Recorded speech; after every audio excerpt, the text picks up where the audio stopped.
Mr. District Attorney, starring David Bryan. Mr. District Attorney, champion of the people, defender of truth, guardian of our fundamental rights to life, liberty, and the pursuit of happiness. And now, tonight's story, The Case of the Wounded Killer.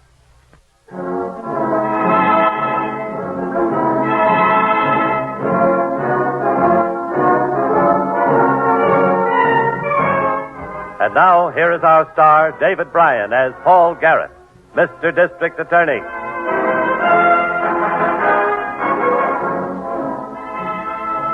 A district attorney knows that there are two kinds of men, those who obey the law and those who break it. This case started with both kinds in a doctor's office in a residential district on the outskirts of town, shortly after midnight. Oh, Doc, it hurts. I'm afraid it's going to hurt more, Jim, unless your father lets me put you under. How about it, Mr. Larson? No. I got to get him out of here as soon as you finish. All right. I'll have to probe for that bullet. Then stop talking and go ahead and probe. Grip the sides of the table, Jim. I'm gripping it. Go ahead. All right, I've got it. Hand me those compressors, please, Mr. Larson. Yep. Now plug this for now to stop the blood. You'll have to come back tomorrow for a new dressing, Jim. Pain subsiding any now?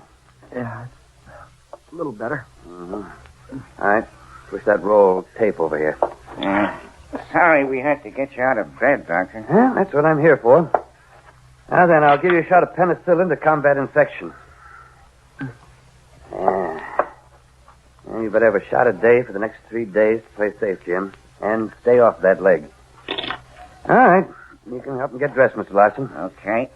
Come on, Jim. Yeah, just let me get this up. Now then, you'd better give me the whole story, Mr. Larson. I did tell you. Just a simple accident. I was cleaning a gun. Uh-huh. Where and at what time? What do you have to know all that for? The police always want detailed information whenever a doctor treats a gunshot wound, Jim. You're not going to report this to the police. Oh, yes, I am, Mr. Larson. The law requires it. You're right. Don't get excited, Dad. Doc's known us for years. He understands we don't want a lot of fuss about nothing. After all, it was an accident. Doc. Yes, Jim? My father didn't do this. And it was no accident. I was just beginning to realize that. Don't pick up that phone, Doc. Holding that gun on me isn't going to change the law, Mr. Larson. Better change your mind, Doc. Take the money and forget it. No.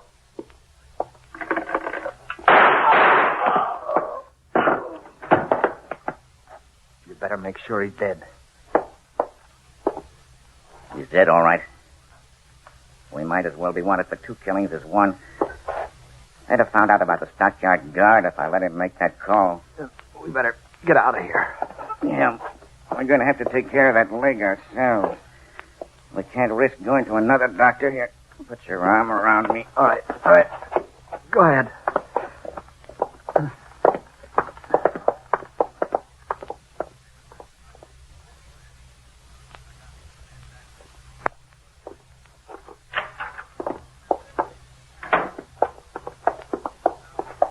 You say the doctor's nurse found the body, Harrington? Hey, yeah, that's right, Chief. She's in this waiting room. Miss Blackburn, this is Mr. Garrett, the district attorney. Hello. Since she found the body this morning when she came to work, I asked her the stains that you got. Would you mind waiting a little longer? I'll stay as long as you need me. Well, thank you. Where's the body, Harrington? In the doc's office across the hall.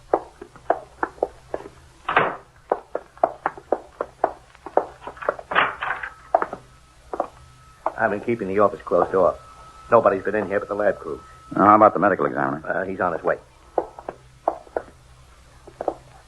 Quite a bit of blood on this examination table, Harrington. Yeah, I wondered about that myself. Instrument tray, surgical dressings beside the table. Hypodermic needle. Looks like an antibiotic. You don't suppose the doctor could have been trying to treat his own wound? The way he's shot, I'd say he probably died in a matter of seconds. Not time enough for this. Besides, the body is 8 feet away from the table. Yeah, that must be somebody else's blood then. The medical examiner can check it by type when he gets here. And I have a few things I want to ask Miss Blackburn.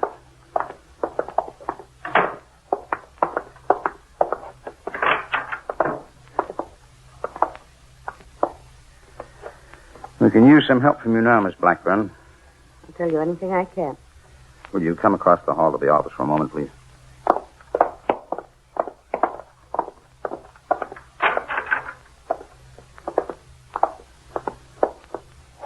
You didn't leave the office this way last night, did you? No. Everything was put away. There was a fresh pad and sheet on the examination table. Was the doctor expecting any patient after you left? No, he said he was going to bed early. He usually turned in at 9. The doctor catches his sleep when he can. Oh, we checked the bedroom, Chief. His bed had been slept in. And you see what he's wearing. Robe and pajamas. Poor Dr. Emmett. I think you'd better go home now, Miss Blackburn. If we need any more information, we can reach you there. Thank you. Tell the sergeant outside I want one of the men to drive you home in a squad car. Thank you.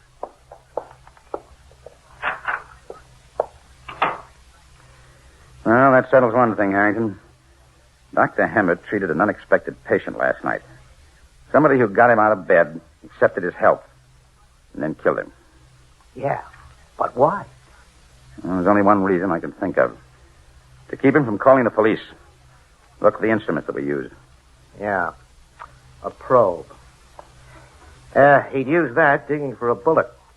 I know. Had a few dug out myself. What are you looking around for? Trash container. Oh, right there next to the instrument cabinet. Some stuff in here, all right. Yeah, dump it out on this newspaper. Surgical gauze. Blood stain. Hey, what's that? Sleeve torn from a blue denim shirt. Must have been ripped off to bind the wound before the patient was brought here. Must have been some wound. That thing is soaked. Twist that gauze around carefully. Use a pencil. There it is. Yeah. Hey, that's a rifle slug, Chief. Looks like a 30-30 silver tip. The lab boy said the doc was shot with a revolver. Probably a 38 police special. Well, the man the doctor treated was shot someplace else by somebody else. Both wounds wouldn't be from the same gun.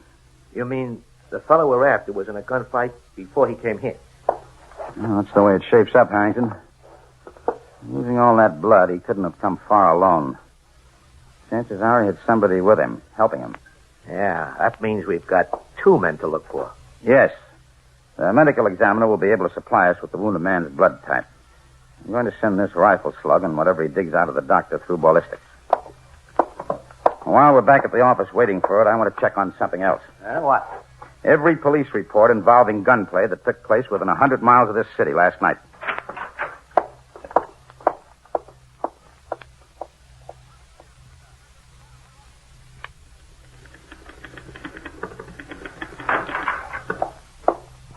Hi, Miss Miller. Hello, Harrington. Are those lab reports? Yep, just finished. You better take them right in. Mr. Garrett's waiting for them. How about the shooting report? Nothing yet from the county. We're waiting for outside teletype.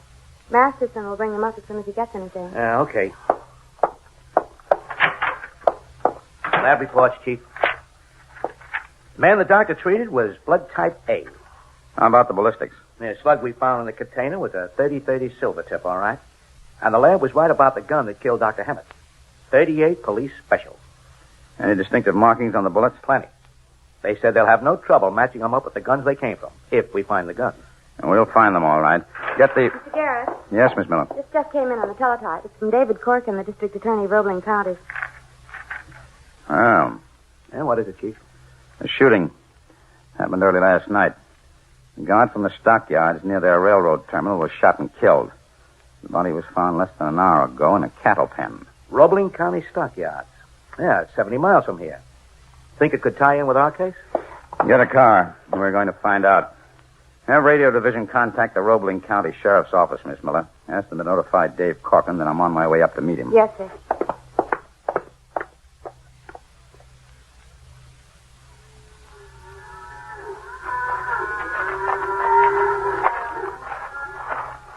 Hello, Dave.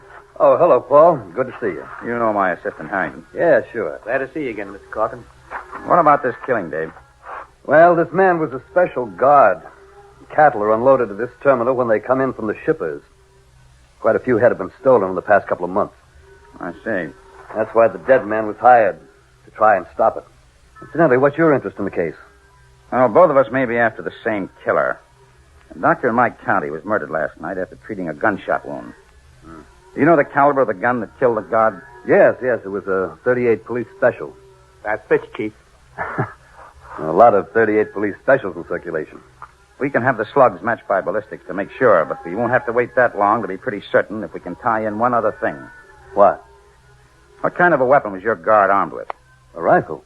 Did he get a chance to use it? Yeah. Fired one shot at whoever killed him. I knew the doctor had been killed after treating a wound. If the caliber of the guard's rifle matches the caliber of the slug we found in the doctor's office, we're in this together. What caliber rifle are you looking for, Paul? The 30-30. Well, then we're in this together. That's what it was. A doctor in my county had been murdered. And the same gun that killed him had been used the same night in the murder of a guard at a railroad terminal stockyard 70 miles away. We turned our ballistics findings over to Corcoran's lab men. On the way back to town, Harrington and I got a scientific verification of our suspicions by shortwave radio. Corcoran's lab men had matched the bullets. It didn't take the lab boys long to compare those slugs, did it? It never does. They're a good crew. Yep. The test-firing slug they got from the guard's rifle was a perfect match for the slug Dr. Hammett removed from that patient we're looking for.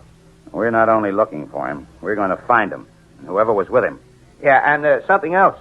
You were right about it being more than one man. The man who got hit wouldn't be in any condition to drive 70 miles all by his lonesome, especially in a truck.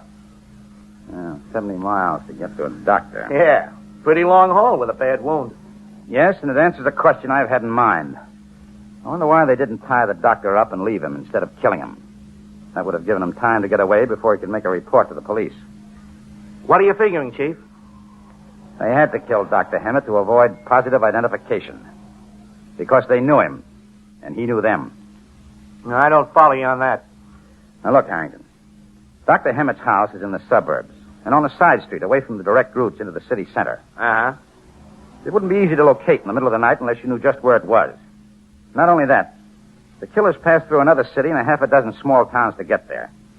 They could have gotten to 100 other doctors more easily than they got to Dr. Hammett, and a lot sooner. Yeah. Let me ask you something, Harrington. If you were shot, and you wanted to keep it off the record, but you had to be treated, what would you do?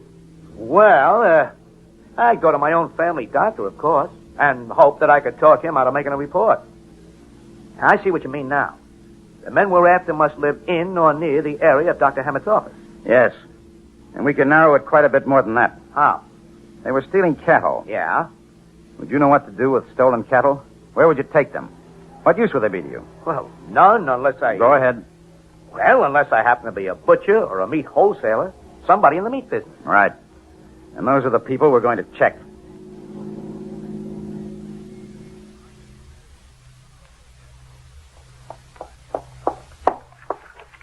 Here are today's reports from the plainclothes squad, Mr. Garrett. Anything?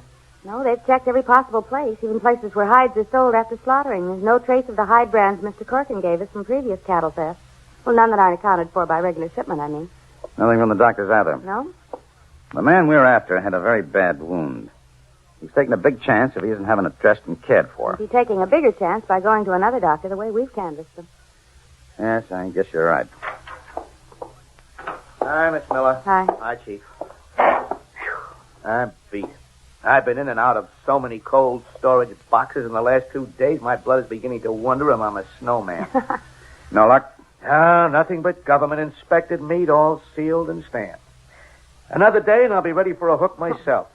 I must have walked... I'll get it, Mr. Garrett. District Attorney's office. Oh, yes, Mrs. Primer. When? Oh, I see. Your husband's store. Yes.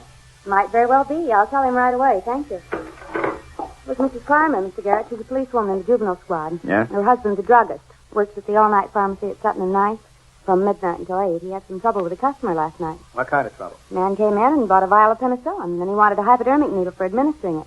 Mr. Clymer told him he couldn't sell it to him without a doctor's prescription. The man tried to bribe him. When that didn't work, he got mad. Clymer told him to see a doctor and come back, but he stalked out. That could be something, Chief. Yeah, it certainly could. Did Mr. Clymer know the man? Yes, his name's Larson. He just opened a small business a few blocks away from the drugstore. What kind of a business? She didn't know. Yeah, I can tell you, Chief. Here on my list, Larson and Son. What are they dealing? Canned meat. Pick up a search warrant and let's go.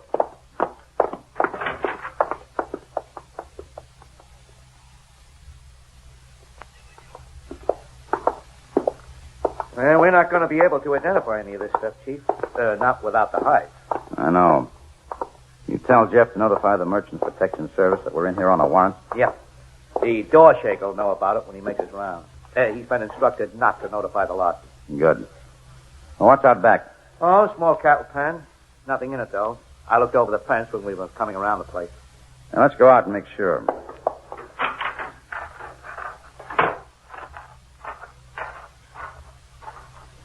Hey, I see. Uh-huh. What are those vats? Waste, I guess. Excess fats. Probably sell it to some rendering plant for soap and other byproducts.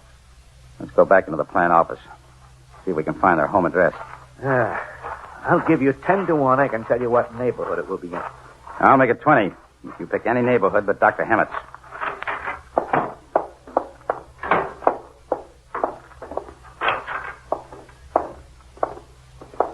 I'll take the desk. You take the filing cabinet.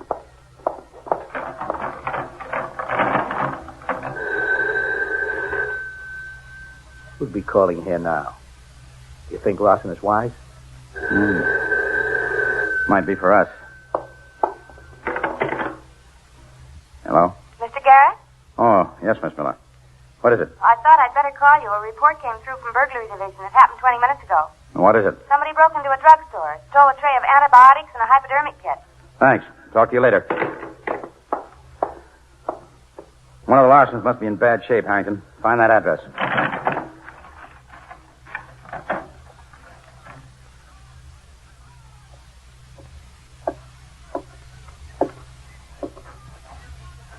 Jim. What? Here, raise your head. Drink this water. Oh, I'm hot. I'm burning up. This attic is always hot. No. Oh, it's fever. Getting worse. You said your leg wasn't hurting anymore. No, but it's all swollen. Look at it. You get the penicillin. Yeah, but I don't know what to do with it. I'm not a doctor. Oh, and take me to one. Yeah, put the both of us in the electric chair. Get the car. Drive me out of the state someplace. To some mountain area where we can say we've been hunting. All right, I'll get the... Hey.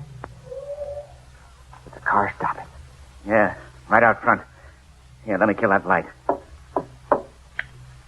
Who could it be? You've been telling everybody not to come. How do I know who it can be? Suppose it's the police. There's no way the police could know anything. I'd better go down and answer. And don't you move around up here. I can hear it all over the house when you do. Make sure that lantern doesn't leave any marks on the rug when you move it. Don't tell me what to do. Just don't move up here. Push the cover back in place after me. All right. Be with you in a minute.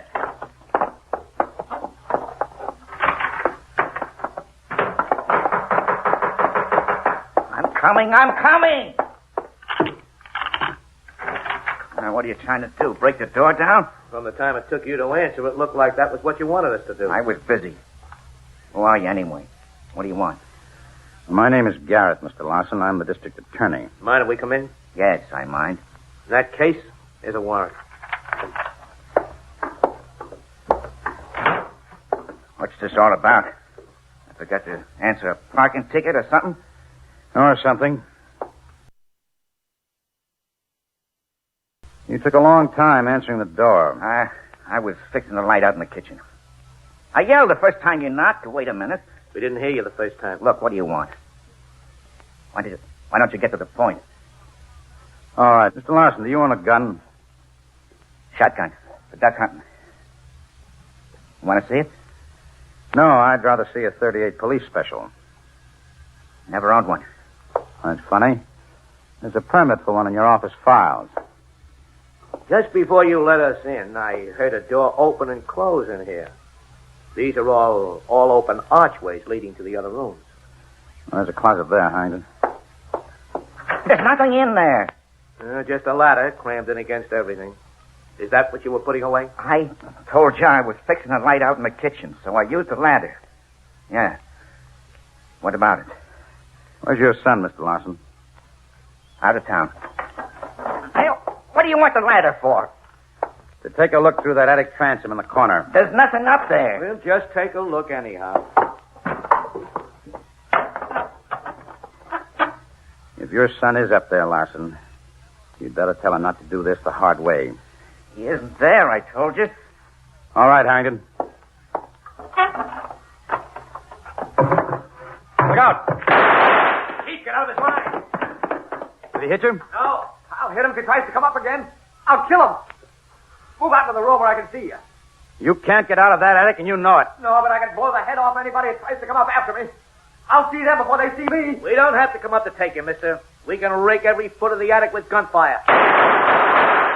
Well, that's just a sample. We can turn the ceiling of this room into a sieve, and you with it.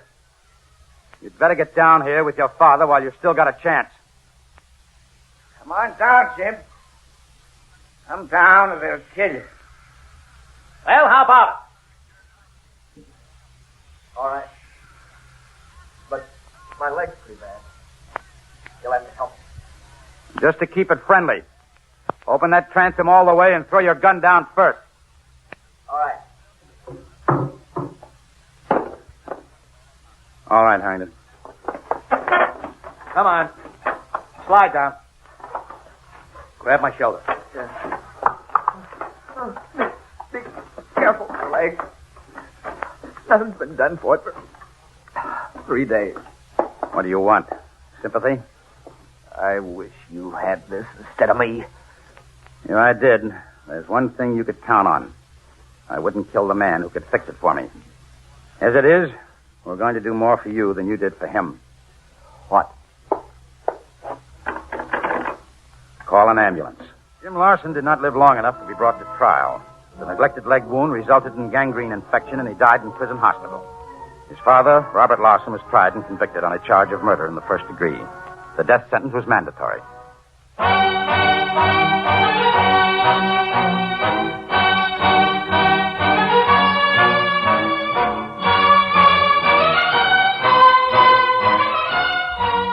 Mr. District Attorney is a presentation of the United States Armed Forces Radio and Television Service.